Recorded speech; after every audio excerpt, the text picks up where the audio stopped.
Ito daw yung dinadayo dito. May tsura niya, no? Sarang natin ng ganyan, no? Bulalo!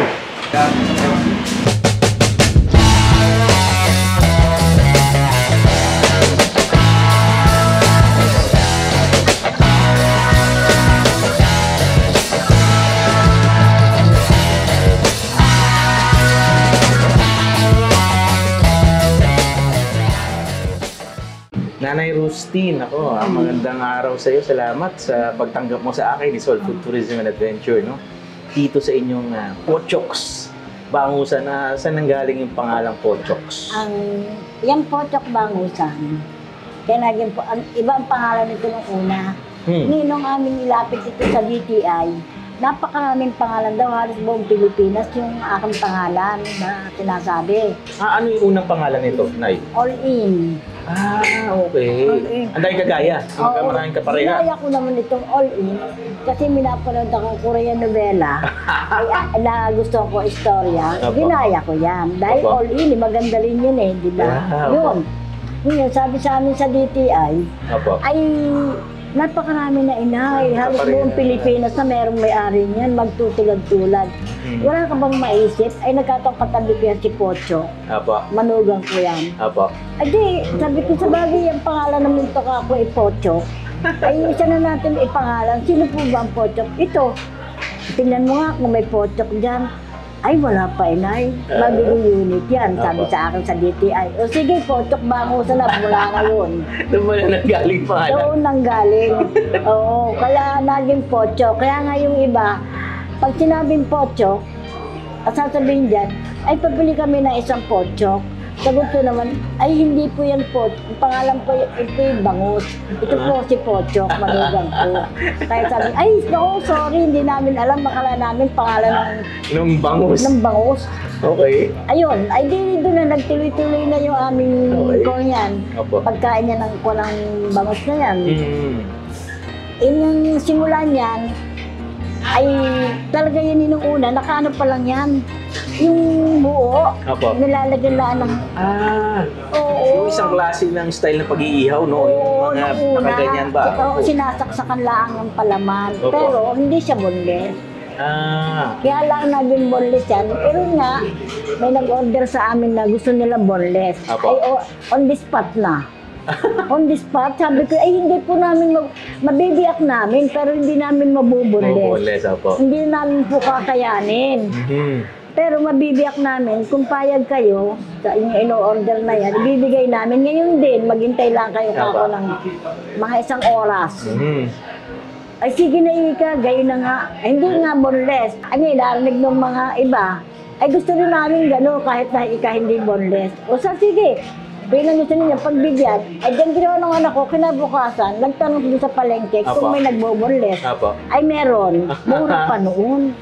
Okay. Ang boneless, parang, naku, napakamura, walang... Per kilo po noon, mura pa talaga. Kung ilan ang binoneless mo, babayaran mo noon, wala pang 50 pesos. Ay ngayon, per piece na.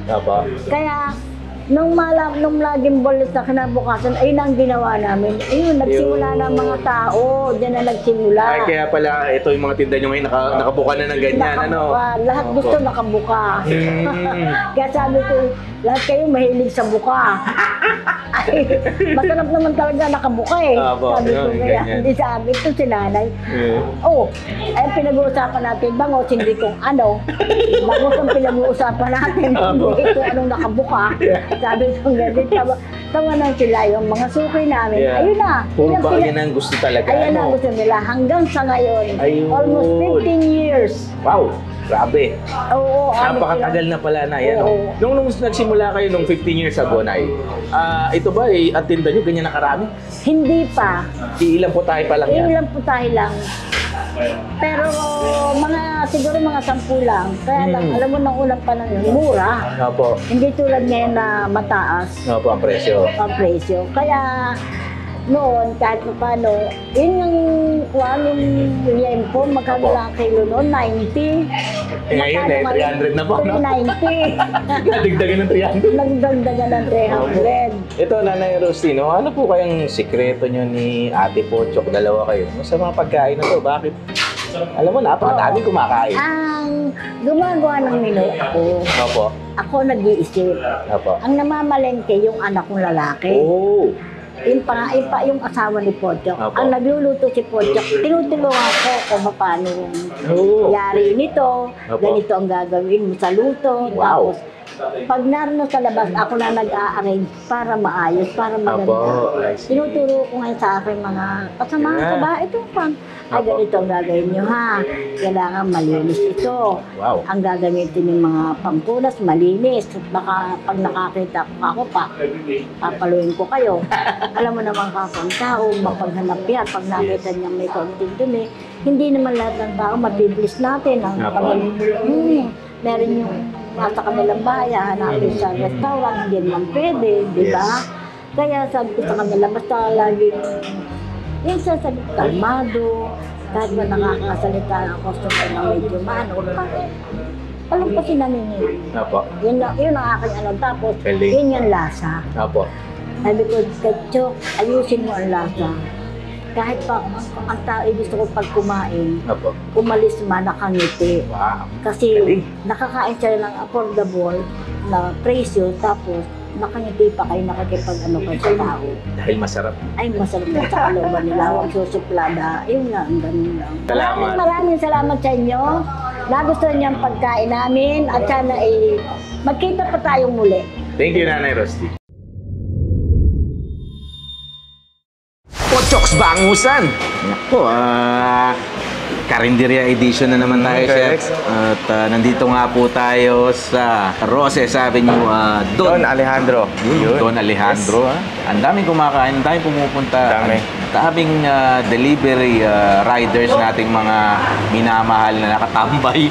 Dahil ang dami pong umu-order. Kaya nga, at isa sa pinaka bestseller nila dito, di mawawala. Kaya nga po sa pangalan pa lang, Pochok's Bangusan. Bangusan, ito. Itong bangus na ito. Ayan, Chef, no? Ising ko lang yung ano, ha? Ayan, yan. Pakita natin na typical na inihaw na boneless bangus at nilagyan ng parang may pipino ako nakikita kagad. Later on, alamin natin ang mga... Parang ano, salsa ko, Edex. Parang green salsa. sir. Ayan nga po, Chef. Banat. Oo. Saan na natin yan? Kuha natin agad ito. Nakatakam na ako kayo na pa dito.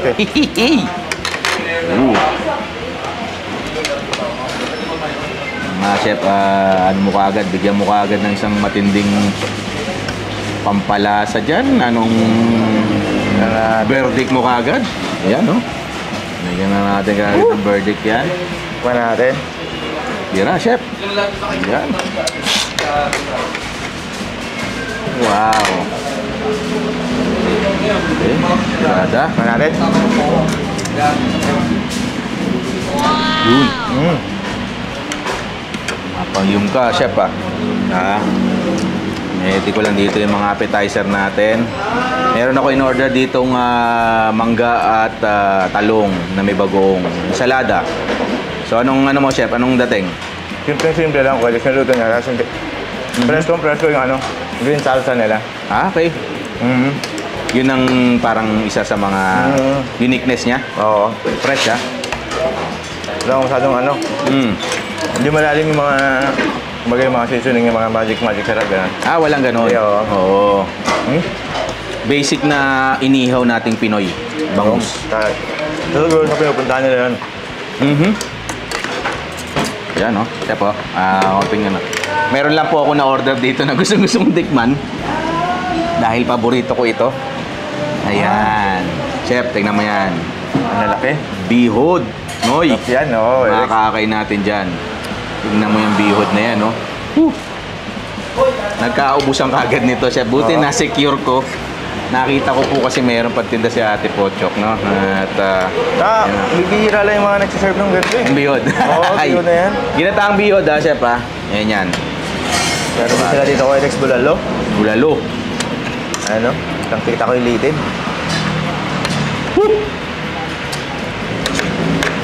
Yan, no? Mga ganitong pagkain. Wow.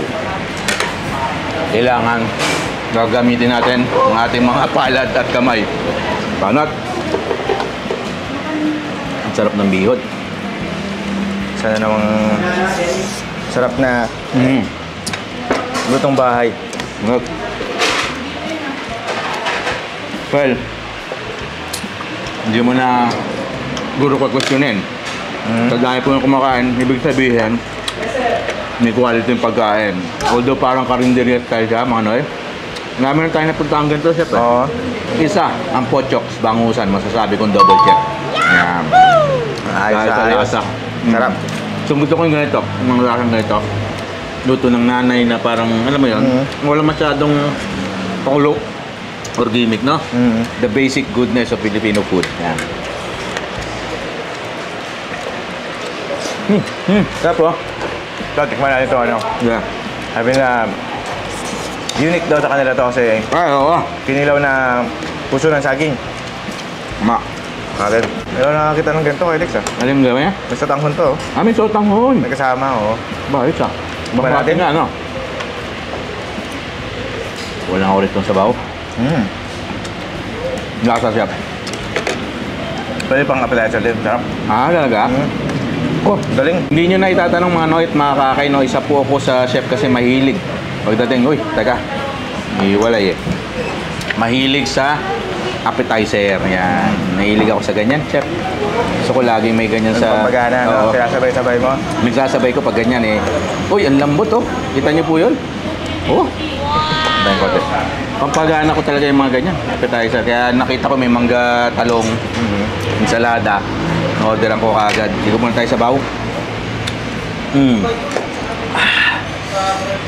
Hindi rin mabigat sa lasa ng sabaw, Alex, ano? Tama lang. Ayos. Nasabi ko nga kay Chef PJ, mga kakay, no, na yung paglapag namin dito, parang pinicturean ko na kagad eh, yung mga pagkain, no? Sinipat ko na kagad, Chef, no? Nakuha mo na yung vibe. Nakakita ko kagad, sabi ko masarap to. Sa itsura pa lang po, no? Minsan ganun po eh, makikita mo na kagad eh. Yung color ng pagkain, yung thickness ng mga sabaw, or makikita mo pa, mararamdaman ko kagad eh, kung isa kang foodie na kagaya natin, definitely, alam mo na kagad na, uy, sablay ito o tama ito. Ngayon ba, ewan ko mga ano ya, sa aking opinion lang po iyon. Although na-check ko kagad na, uy, masarap. Kaya minsan, pinipili ko na lang din mga, kunyari, o-orderin mo. Hindi naman lahat po kasi na nagluluto sabihin na natin perfecto, di ba? Oo. Iba-iba rin kasi ang opinion ng bawat tao sa pagkain at yung bawat lugar na pinanggagalingan ng yung kusinero doon, iba-ibang probinsya, no? May iba-ibang style eh. Yeah. Kuha ko nga yung bihon, pwede. Yep, go ka dyan. Habang tinitikman mo yan, yung pala panghuli ko ang titikman, itong bangus. Laki naman pala nito. Buong-buo. Dahil ito pong bangus ang nakilala ang Pochok's Bangusan. Siyempre. Patay rito. Ayan. Wala muna, hindi ko sasawsaw to dun sa ginawa kong toyo mansi dito. Plus